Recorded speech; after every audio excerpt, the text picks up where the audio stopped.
लेकिन ये साला कर क्या रहा है यहाँ पे? Excuse me? মেয়ে দেখলে খালি চুপচুপানি বাদ দিয়ে তো তোর পাশে সবাই চল চল মা আমার টাকাটা এক্সকিউজ মি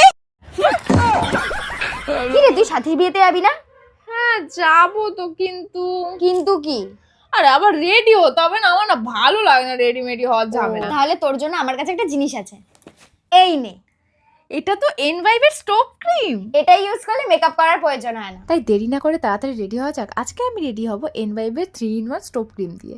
এই একটা স্টোভ ক্রিমের মধ্যে রয়েছে হাইলাইটার, ময়শ্চারাইজার আর প্রাইমার। আর এটা হাইলাইটার হিসেবেও কাজ করে, যা আমাদের স্কিনকে হাইড্রেট আর ময়শ্চারাইজ রাখার পাশাপাশি ইনস্ট্যান্ট গ্লো দেয়। বিশ্বাস না হলে তোমরা নিজেরাই দেখে নাও, আমার স্কিনটা দেখো কতটা গ্লো করছে। আর এবার আমি ইউজ করব এনভাইভের মুস লিপস্টিকটা। এই শেডটার নাম ব্যাডাস ভেরি 02। আর এই লিপস্টিকটা মুস টেক্সচার হওয়া, এটা ঠোঁটে খুব ভালোভাবে ব্লেন্ড হয়ে যায়। আর এটা ইউজ করার পর ঠোঁটটা ভীষণ সফট ফিল হয়। আর এবার আমি ইউজ করব এনভাইভের এই ব্লাশার, যেটা আমি চোখের আইশ্যাডো হিসেবেও ইউজ করব। আর এই ব্লাশারটা এতটাই ভালো যে ইউজ করার পর মনেই হচ্ছিল না যে ব্লাশ লাগিয়েছি, মনে হচ্ছে কি ন্যাচারালি আমার গালগুলো এতটা পেইন। আর নেক্সট আমি ইউজ করব এনভাইভের মাস্কারা। এমনি তো আমার চোখে ল্যাশেস নেই, বাট এটা দেওয়ার পর অনেকটাই ভিজিবল লাগছে। তো গাইস আমি ফাইনালি রেডি হয়ে গেছি, আর দেখো আমার স্কিনটা কতটা গ্লোয়িং লাগছে। আর আমি এখানে সব প্রোডাক্টগুলো ট্যাগ করে দেবো, তোমরা চাইলে এখান থেকে ডিরেক্ট এগুলো অর্ডার করতে পারো। এটা হায়দ্রাবাদ, বেঙ্গালুরু, কলকাতায় 2 ঘন্টার মধ্যে ডেলিভারি অ্যাভেলেবেল আছে।